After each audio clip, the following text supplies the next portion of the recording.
everybody and welcome to a very exciting and a very highly requested vlog. The eagle-eyed amongst you may notice that I am not filming against my usual backdrop, and that is because I have come home to our home yard over Easter while I'm away from university, and I've brought the boys with me. They're going to be here for about a month. Now, if you've been around for a while, you may have seen the home yard before. We kept Tawi and Lulu here over summer 2021. Attie's been kept here a bit as well, so it's not completely new. However, I've never really done a tour of it. I've never really showed you around, mostly because there's not that much to show. I'm so lucky to have this. It's so cool, but it's definitely by no means the fanciest yard. It doesn't really have the facilities long term for two eventers, hence why they've just come home in the holidays. They'll come back here in the summer as well. But nonetheless, I've had so many questions, so many DMs, so many comments. Please show us around, please show us around. So that is what I'm going to do today. And today felt like the right time to do it because whilst I've been away at university, my mum has done up the tack room. It's not entirely done, but I think it looks really cool and I can't wait to show you. I'm going to take you around some of the key spots on our home yard, show it to you, and also like talk through a few of the questions that I've been asked.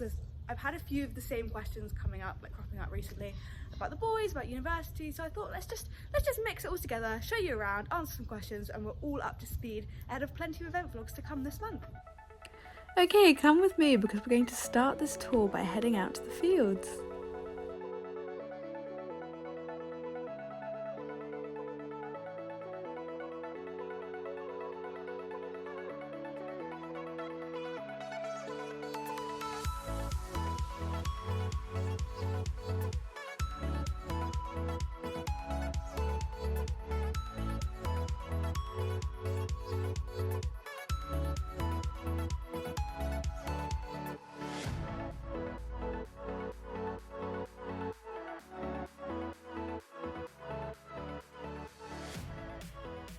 Okay, so our home yard has access to two fields, which is usually really useful because we can have one in use and be resting the other, so we never really run out of grass. However, my lovely cameraman is going to pan you around and I can explain just why that's not happening at the moment. As you can see, this field certainly is not horse safe, and that's because we've just done plenty of renovations to our house, which you might see in a minute. I'll take you into the yard and you'll see there's a whole building there that didn't used to be there before.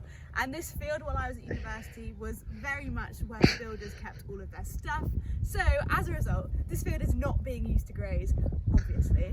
Instead, we're just using it for some schooling. So they come in here, we have a little play, a lunge, we've got poles, we can do some jumps, and they go out in this field over here, which I'll take you to now. Okay, so now we're in the field where the boys are currently turned out. We've literally just swapped them onto their summer routine, which means they are in their stables during the day and they come out here overnight. In a minute, I would take you down to stables and show you exactly what they look like. A question that I've had quite a lot is about why the horses weren't kept here before. Obviously now, practically keeping them here the whole year round wouldn't work. I go to university over 100 miles away and that's not exactly an easy commute, but they weren't kept here before, and that is most obviously because the girls were here before. If you've been around for a while, you'll remember that Tawi and Lulu were both kept here. But then on a more practical level as well, they weren't kept here before because you've seen all the land we've got and it's great and we're very lucky. However, we do not have the facilities to keep two-star event horses, or hopeful two-star event horses. That's what we want for star anyway, on this kind of land 365 days a year. It's great in the summer, which is why it works so well now that I'm at university, but in the winter this turns like muddy and we don't have enough grass for them, and also we can't use our grass school or the field to school in, so we literally just have hacking. So hopefully that answers that question. Now let's go to the main yard.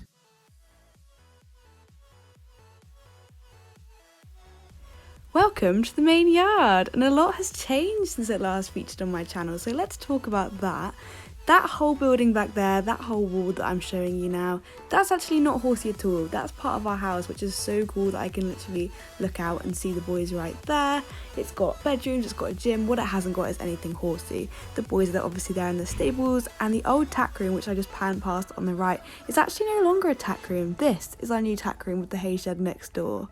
And that's the tool shed where we keep all things like brooms and mucking out equipment.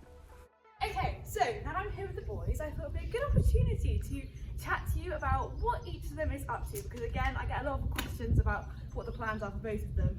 Ashley could be a little bit shy with putting his head out of the stable, so you're going to have to excuse the fact that, of I've got carrots to tempt him out, and I don't know how long he'll last, so this might be brief. Atty is obviously out venting this season. Hopefully you've already watched my Portman Bee 100 event vlog, because it's already out, and I'll put the link to it up here right now so you can go and give it a watch if you haven't already. But I've had a lot of questions about what are my plans with him for this season, what am I hoping to do, and the honest truth is I'm not entirely sure. That was lovely.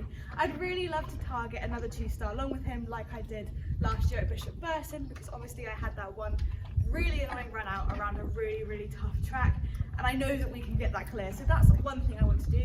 We're targeting a 2-star potentially at the end of September, but in the immediate future we've got the B100 at Ask Under which we entered, and then we're hoping to step up to B novice at Solihull, and then that will have been 3 events in like 5 weeks, so it will have been quite intense. So have quite a quiet start to May, and then near the end of May we're hoping to do the Fairfax and Favour Rockingham BE novice, because again that's one that I have always wanted to do, and it's so close to where I'm based up in Loughborough that it would seem like such a shame to miss out on it.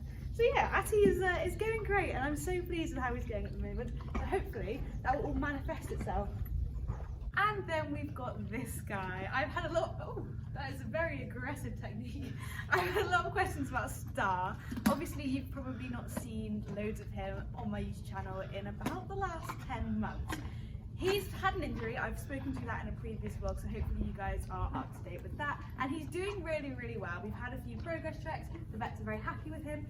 In a couple of weeks' time after filming this vlog, he's going to be heading into the clinic for his final assessment. So please keep your fingers crossed for us, because if all is well, he will then be able to build back up to normal, full work, and that is what we really want for him.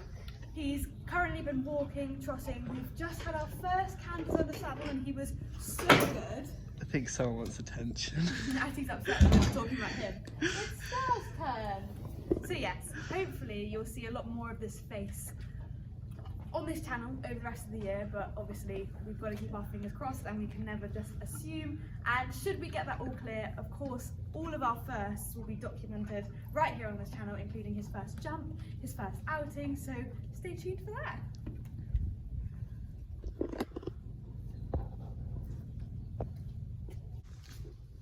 Hello, so this is the one you have all been waiting for. Welcome to my crib. It's the new Tack room, and Mum might not be very happy that I'm showing this to you just yet because it's not completely done and she wanted me to wait, but I can't, I have to show you. So come on in, and I might actually ask your opinion on a couple of things that we haven't yet got sorted. Okay, so I'm going to show you around. Like I said, it's not necessarily the most grand tack room in the whole world, but I love it. It's such an improvement on what we had before. So the first thing we have when we come in is all of my lovely saddle pads, and it's so nice to see them all displayed. How many white saddle pads does one girl need? Clearly quite a lot. The way we've organised it is we have our white competition dressage saddle pads, our white competition jumping saddle pads, and then the same with our non-competition saddle pads. We've got jumping and dressage. And if you come here, I love this. I'm obsessed with this way of storing whips. We've never really had a good way to store whips before. They've kind of all just been laid about. I love this, and they're so easy to just like pop in, just push them in there, great. We are currently on, I should add, we are currently on day 2 of power cut. So there is usually a little bit more light in here because we have a light in this room, which I'll show you in a second. So I apologise that it may be a little bit dark in places. Lots of miscellaneous tack that's stored here. Mum wants to move this, but I think this looks really cool. So you've got to comment in the comments down below if you like this, because I really like it. And then the tack that actually gets used. We are 2 days post-event, which means some of this tack really needed to be cleaned right after the event, and I haven't actually done it yet. So ignore that. Saddles, theoretically it should be jumping and dressage, but it hasn't worked out like that right now. Okay, so the first question I have for you guys is boots here. There's got to be a better way to store them. Give me your suggestions, what do you think? At the moment they're kind of just down there. I love this. I'm all about open storage. I think it's really good. It's about to see everything, otherwise you keep things in trunks and you end up like pulling everything out. You can't find it, it goes back in a mess. So I love this. I've got my lovely Charles Owen hat kept up here. Obviously this one's Mum's because it's got bright pink and high vis hat circle on it. And just various bits of grooming kit and essential yard pieces. Like I said, what I love about it is it's all so easy. Just grab it. You don't have to. Okay, what I love is it's all so easy. You can just grab them and go. You don't have to contend with anything else. So the biggest issue we've had with this tack room is rug storage. I have never got the answer to this, and there must be one out there, so please do help me out. Mum did not want me to show this until it was tidy, but I need your help. I don't know if any of you guys ever saw our old tack room. I tried not to show it too much on the vlogs because it really needed renovating, but the rugs were kind of shoved in everywhere, and when you wanted to get one out, it just didn't really work. So at the moment, this is kind of their temporary storage. They're all here, but obviously this is not what we want long term. We want a way to store them where they're clearly accessible and you can just pull one out without having to kind of like sift through loads. So if anyone has any great ideas about that, please do let me know. This cabinet is just more storage. We keep the boys' Lemieux travel rugs in here, but again, this is probably just going to be temporary because it kind of takes up a lot of space for what it is. And we finally have a yard bin. I love it. Our own bin rather than just a bin bag. It's the simple things. There's also a little room in here. Very simplistic, but it gives us electricity and access to a lot more than we had before. We've got a boiler in here, but we're going to get a kettle and put it up here, so that's boiling water for either tack cleaning or if somebody wants a cup of tea. And we've got a fridge, which I really want to try leaving the like clay that you can put on the horse's legs post eventing in. So that's kind of one of my bright ideas. I hope you like the tack room. I'm sorry if it was underwhelming. I am so excited about it because it's such an improvement on what we had before. But it isn't exactly like the biggest one in the world. I love it though.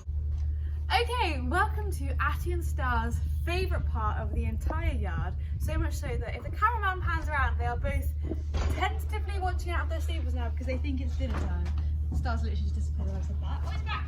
Anyway, this is the hay and feed shed, and I spend a lot of time in here doing one of my least favourite jobs of the yard, filling up hay nets, but whatever keeps the boys happy. I thought I'd show you a little bit of the supplements and feeds we have. So right here we've got Best Life Pharmaquin. Both boys are on this for their joints, and obviously electrolytes as well for post competitions or when the boys have worked particularly hard.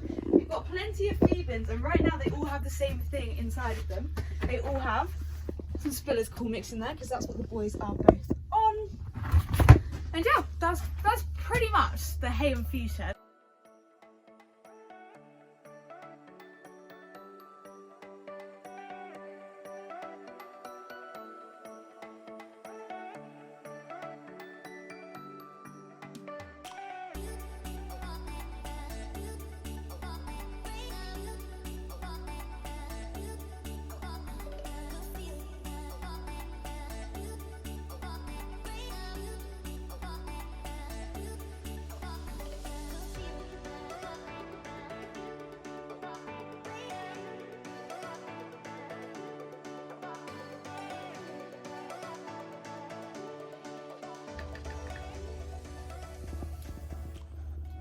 I hope you guys enjoyed this yard tour. It's something that I've been meaning to do for ages and always have like put off because I don't think this yard is by any means the most exciting, but I love it. It's my home yard and I couldn't ask for anything more. We are so lucky and so privileged to have it. And if you did, make sure you give this vlog a big thumbs up. There's so many eventing vlogs coming soon, guys, so please, if you want to see them, do hit subscribe and leave a comment below, and I'll see you very, very soon. Bye!